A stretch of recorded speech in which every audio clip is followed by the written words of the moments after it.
שמי פייר, ואני גר בפריז. בשנת 1789, צרפת נשלטת על ידי המלך לואי ה-16. החברה מחולקת לשלושה מעמדות, הכמורה, האצולה, והמעמד השלישי, שהוא רוב העם. אני ומשפחתי שייכים למעמד השלישי. אנחנו עובדים קשה ומשלמים מיסים רבים, אבל האצילים והכמורה כמעט לא משלמים מיסים בכלל. רבים בפריז רעבים וכועסים. בגלל המשבר הכלכלי, המלך כינס את אספת המעמדות. נציגי העם דרשו יותר כוח והשפעה. הם הכריזו על עצמם כעל האספה הלאומית, והבטיחו לכתוב חוקה חדשה לצרפת. ב-14 ביולי 1789, פריז סערה.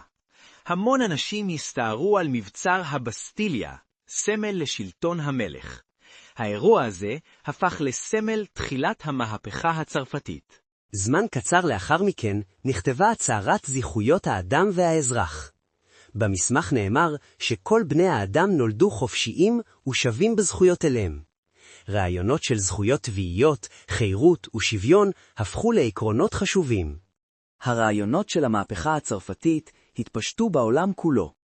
אנשים החלו לדרוש זכויות, חוקה ושוויון בפני החוק. המהפכה שינתה את צרפת והשפיעה על הדמוקרטיה גם בימינו. אבל המהפכה לא הייתה רק תקווה לשינוי.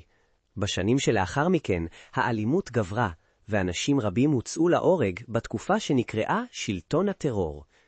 חלק מהמהפכנים האמינו שהאלימות נחוצה כדי להגן על המהפכה. אחרים שאלו שאלה קשה, האם המטרה, חירות ושוויון, באמת מקדשת את האמצעים?